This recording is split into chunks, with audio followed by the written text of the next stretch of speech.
C'est travaillé, j'arrive après 8 journées à Sochaux, le club a 8 points. Et je fais 30 journées, on finit à 42 points, on descend à 42 points. Avec un groupe faible, faut le dire aussi. Un groupe faible jusqu'en décembre. Ensuite, on recrute 5 joueurs, dont 2 Zambiens, dont personne ici peut me donner les noms, ou que Rio parce qu'il a joué avec un. Sinon, les autres, voilà. Et on recrute 3 joueurs. Je prends Pelé, le gardien, qui n'a pas joué depuis 3 ans et demi à cause d'un problème médical. Je le fais jouer de suite titulaire quand il joue. Et puis, on fait 5e dans la phase retour pour arriver à ce dernier match contre Evian qu'on négocie pas bien à la maison, que je négocie pas bien certainement. Et à cause de ce match, on descend. Mais on fait 5e et je sais pas si vous vous rappelez, peut-être pas, mais on était vraiment... sauf qu'on a manqué cette finale. J'ai fait des finales dans ma carrière, je les ai gagnées. Bah, celle-ci, je l'ai perdue. Et puis après, à Lille, je fais pas le bon choix stratégique. C'est pas l'endroit où je dois aller, mais ma soif de Ligue 1 et peut-être l'attraction de Lille, c'est-à-dire le Lille de Rio Mavuba, Rudy Garcia, Tula, le club, le centre d'entraînement, les installations, les infrastructures, me disent c'est un club pour moi, quoi. Mais j'arrive pas au bon moment et j'en suis persuadé. Voilà. Après, il se passe d'autres choses, peut-être, mais ça sert à rien d'en reparler pendant des années. C'est fait, et ça me servira de leçon. Moi, avec du recul, je me demandais parfois, est-ce que vous n'avez pas été impatient, peut-être, parce qu'on a eu du mal à démarrer la saison. Ouais. Et je me disais peut-être que ça vous une frustration de faire ces matchs nuls. On avait enchaîné je sais pas combien de matchs nuls, on n'arrivait pas à marquer. On a fait 7 matchs nuls sur 13 matchs. Ouais. On en a gagné 2. On a perdu le premier match contre le Paris Saint-Germain 1-0. Tu te rappelles? Ouais. Où on avait été plutôt... Mais bon, c'est perdu. Et puis, c'est le dernier match, c'est Bastia. Ouais. Et on fait match nul à la maison. Et dans une conférence de presse, à la fin, on me pose la question. D'ailleurs, tout le monde a dit, mais il est stupide, celui-là, il s'est suicidé tout seul. Donc je vais revenir là-dessus, comme ça on va en parler, ça fait partie d'un vestiaire. On me pose la question, est-ce que vous avez la solution? Et moi je dis non, j'ai pas la solution. Mais je veux dire, j'ai pas la solution avec le groupe que j'ai là aujourd'hui. C'est-à-dire que les attaquants n'étaient pas des attaquants qui pouvaient s'imposer de suite en Ligue 1. C'est pas parce qu'ils avaient pas de qualité, mais Guirassy avait 19 ans, Baptiste Guillaume il avait 20 ans, Talot il est venu pour faire un joueur d'appoint parce qu'on n'a pas pu recruter autre chose. Mais il nous fallait un attaquant. Et juste une anecdote, parce que personne ne la sait, j'envoie la cellule de recrutement voir Moussa Dembélé, l'attaquant de l'Olympique Lyonnais, à Fulham. À ce moment-là, il vaut 2 millions d'euros. Et on le prend pas. Petite erreur. Et alors qu'il rentrait dans le programme qu'on m'avait donné, jeune, perfectible, et on me suit sur Mike Maignan, parce que Mike Maignan a acheté 1 million d'euros au PSG, c'est moi qui demande à l'acheter. Mais voilà, c'est comme ça. Bon, partira au Celtic Glasgow. C'est juste pour m'expliquer un peu, parce qu'il y a souvent eu des sons de cloche d'un côté, moi j'ai jamais parlé. J'accuse personne, je vais pas mettre quelqu'un sur la table publique régler mes comptes, je règle pas mes comptes, je dis la vérité simplement. Mais est-ce que tu penses qu'un autre, pardon? C'est vrai qu'avec du recul, cette réflexion, cette phrase que vous avez dit en conférence de presse, je pense que celle-là, elle a été mal... Non, mais elle a été très mal interprétée, mais moi je suis... Le contexte, j'arrive de Côte d'Ivoire, j'arrive en France... Financièrement, c'est pas la même chose, mais ça, personne m'a mis un revolver sur la tempe pour accepter. Je baisse mon salaire de 50% pour venir réussir en Ligue 1. Ah oui? Ah oui. Et je suis champion d'Afrique. Je peux rester en Côte d'Ivoire pendant 2-3 ans de plus. Simplement, je me dis, Lille, c'est un super club, Lille, voilà. Ouais, c'est un beau et j'arrive pas dans le bon contexte. Et après, je sais peut-être pas relever le défi dès le départ. Mais on n'était pas catastrophique dans le jeu. On a fait 7 matchs nuls. On fait match nul à Lyon et à Monaco. On fait 2-0-0. On a des occasions pour gagner, on marque pas. On marque jamais. C'est quelque chose en 13 matchs. Est-ce que c'est quelque chose que tu voudrais refaire un jour et réessayer une aventure en Ligue 1? Bien sûr, mais ceux qui connaissent ma personnalité, moi je mets jamais un genou à terre. Hein. Qu'est-ce que vous répondez, Hervé, à ceux qui disent que vous n'êtes peut-être pas fait pour un club? Non, ils ont tort. J'ai entraîné que des clubs avant d'arriver en sélection du Ghana. J'ai entraîné des clubs amateurs. J'ai à Sochaux, vous pouvez aller demander à Sochaux. Je pense que les gens ont un superbe souvenir de ce qu'on a fait. Mais ça s'est mal terminé la dernière journée. Alors voilà, mais c'est normal qu'on prenne ces arguments. De toute façon, les faits sont là. Mais c'est des faits qui n'ont pas d'explication, pas d'argument. Est-ce que tu penses que le fait d'avoir été, d'être toujours depuis longtemps sélectionneur de différentes nations, c'est pas le même job que lorsque tu es entraîneur à plein temps au quotidien dans un club? Est-ce que tu penses que ça peut venir tu penses que ça peut venir là le problème ou non, je la pense que le perception problème pour les autres de toi, reste, surtout en France. Je pense que les gens, malgré à Sochaux, étaient restés sur une bonne impression. Oui. Et à Lille, ça a tellement été court qu'ils restent sur une mauvaise impression. Mais vous savez, je vais vous prendre un seul exemple, parce que bien sûr j'ai cherché, mais Claudio Ranieri, avant d'aller à Leicester et d'être champion d'Angleterre, il est en Grèce.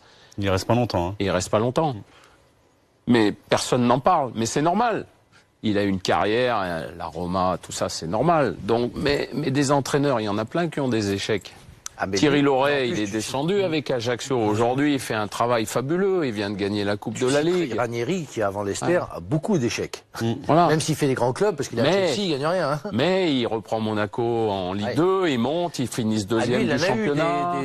Je sais pas comment on appelle ça, des accessites. Vas-y, il prend ce club, il prend ce club, alors qu'il gagne je crois une Coupe d'Italie avec la Fiorentina et avant le titre de Leicester. Mais il y a 15 ans entre où il a plein de clubs. Peut-être que le problème se situe aussi ailleurs en France. T'as pas le sentiment qu'on est plus disposé à aller chercher des entraîneurs étrangers plutôt français? Ouais, ça c'est plus vrai aujourd'hui. Moi, je suis parti en 2015 aujourd'hui parce que c'est une mode. C'est une mode, Là, c'est pareil, on accepte des choses avec les étrangers. Le rugby se pose la question aujourd'hui aussi. Donc. Quand tu vois Christophe Galtier, le travail qu'il fait à Lille, tu te dis qu'il faudrait peut-être réviser un petit peu les trucs parce que... Non, mais c'est pas réviser les choses. Moi, je pense que le problème n'est pas là. Je pense qu'il faut... Il y a des entraîneurs français qui ont beaucoup de qualité. Vous prenez un Pélissier qui est à Amiens, il n'a pas beaucoup de moyens. Il fait un recrutement avec les moyens qu'on lui donne et il va réussir à sauver Amiens pour la deuxième année. Celui d'Angers. Stéphane Moulin. Stéphane Moulin, c'est depuis plusieurs saisons. Mais on n'en parle pas parce que peut-être que son image n'est pas comme ça, mais il fait un travail remarquable. Tout à fait. Thierry Loret, vous voyez à Strasbourg. Strasbourg est en train de renaître. Tu connais bien ce club. Tu dois être fier de ce qui se fait aujourd'hui parce que c'est un club emblématique en France. Magnifique. Voilà. Et donc, il y a des Jean-Louis Gasset à Saint-Étienne, c'est bien. Tu as raison.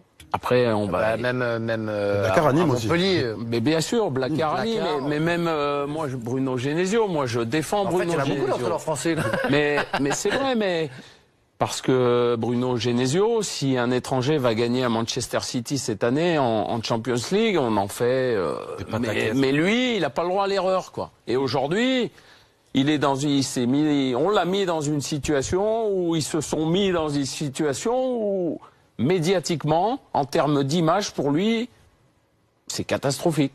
Catastrophique. C'est honteux ce qui lui est Voilà. arrivé. Mais moi, c'est une aberrance, quoi. Ouais, moi aussi. Parce que, oui, ils ont été irréguliers, mais ils ont lâché prise depuis 3 semaines, hein, parce que, bah voilà. Vous me tendez la perche, coach. Je suis désolé, vous parlez de Bruno Genesio. C'est vrai qu'il y a eu beaucoup de rumeurs aussi ces derniers temps, autour notamment de l'Olympique Lyonnais, qui vous aurait approché, vous, pour remplacer justement Genesio. Bah, il y a eu une rumeur comme quoi j'avais rencontré Gérard Rouillet à Marrakech. Alors déjà, j'ai été en stage avec ma sélection et Gérard Rouillet, je l'ai jamais rencontré. Donc j'ai simplement communiqué en disant la vérité. Moi, j'ai toujours un peu de mal à faire la langue de Blois ou... Mais alors, admettons que en plus. Lyon arrive, oui déjà, Lyon arrive, te propose un contrat. T'es sous contrat là, avec la fédération marocaine. Ouais, puis j'ai une Coupe d'Afrique à préparer. Voilà, c'est ça. Ça voudrait dire ne pas faire la Coupe d'Afrique et aller à Lyon. Moi, je me concentre sur la Coupe d'Afrique. Je suis salarié de la Fédération royale marocaine de football. Donc c'est impossible que j'y suis bien. Après, ça vient pas de moi, donc je sais pas d'où ça peut venir. Si la Fédération marocaine te libère et dit tu peux y aller. Pour l'instant, je prépare ma Coupe d'Afrique. Oh, il doit y avoir une clause là-dedans. On a ici, mais ça... On aura tenté. Alors, on parle des différences justement entre le métier d'entraîneur de club et celui de sélectionneur. Il faut dire, coach, que c'est difficile aussi d'instaurer une vraie philosophie en sélection avec des joueurs qu'on voit finalement peu, Ah non, avec pas qui du on n'a tout, pas non. beaucoup de temps pour travailler, non? Non, même avec une sélection, on a une philosophie de jeu. Alors On laquelle? n'arrive pas, on dit allez, on prend un ballon et on prend les 11 meilleurs. Déjà, c'est pas toujours les 11 meilleurs qui jouent dans une sélection. On l'a vu avec Didier Deschamps, enfin quand même. Parce qu'on fait un groupe. il y a On une l'a vraie- vu avec vous. On l'avait avec nous, hein. Bah, avec nous, oui. Voilà. Vous, il parlait de vous. Oui, nous, Pourquoi vous même regardez si- Franck comme il y avait la télévision en noir et blanc. Non, je parlais pas d'eux, je parlais de leur groupe. Voilà, leur groupe. Non, mais quel est quand toi tu arrives pour une sélection, quel va être ton premier travail au niveau de l'équipe? Qu'est-ce que tu vas chercher à faire? Bah déjà, il faut que je sélectionne les joueurs avec un profil qui puisse répondre à mes attentes. C'est-à-dire qu'aujourd'hui, on fait un pressing très haut en essayant d'étouffer l'adversaire, techniquement de garder le ballon, enfin de ce qui se fait dans le football moderne. Voilà, donc si je prends des joueurs qui rentrent pas dans ce cadre de jeu, ça va être difficile. Donc peut-être que certains qui étaient avant ne vont pas rentrer dans le cadre de jeu que je vais proposer. Et est-ce qu'il n'y a pas des pressions qui te sont faites si jamais tu prends pas, par exemple, je sais pas, la plus grande star, je pense marocaine, qui était là avant toi et tu le prends pas, est-ce que tu vas sentir certaines pressions?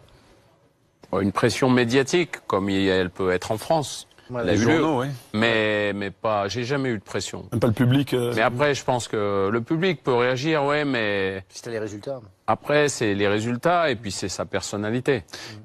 On je sait pense- si on peut jouer avec toi ou pas trop. Tu as certainement dû suivre la Coupe du Monde en Russie. Bien sûr. Tu as suivi, je pense, également Vous la étiez sélection marocaine.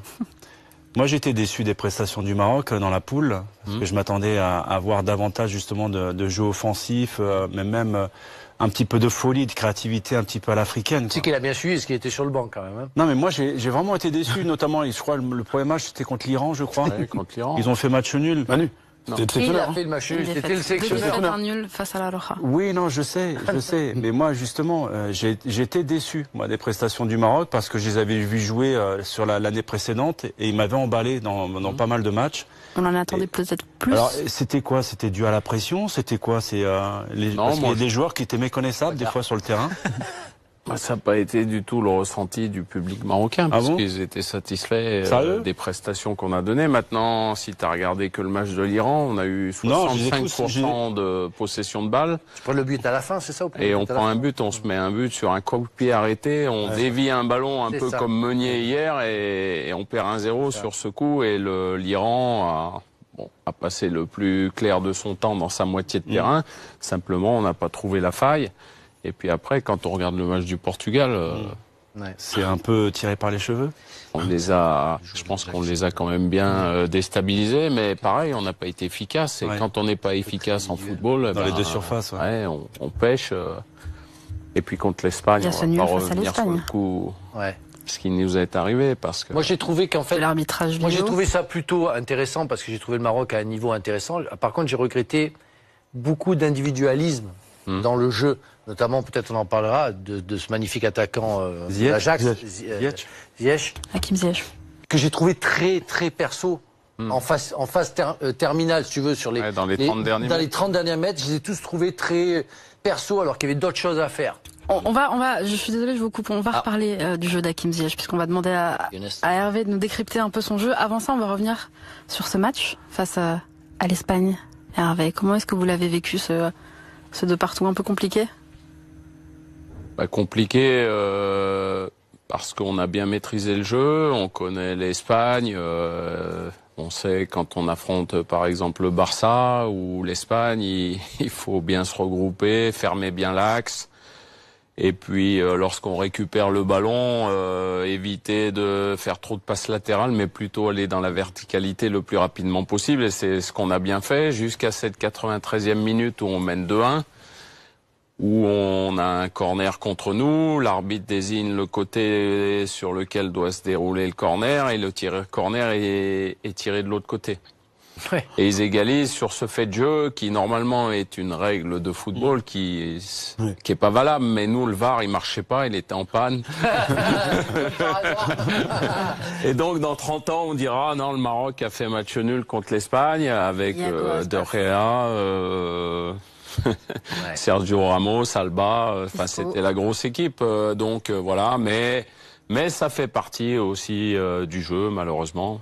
Si on avait été capable, ce premier match contre l'Iran, d'être peut-être plus performant offensivement, eh ben peut-être qu'on aurait été vu d'un autre œil, alors que là, on était éliminé sur le troisième match, et peut-être que les arbitres ont pensé que, bon, de toute façon, c'est pas important, mais pour nous, c'était important quand même. Oui, bien sûr. Votre groupe est déjà constitué, coach, pour la CAN, ou vous laissez la porte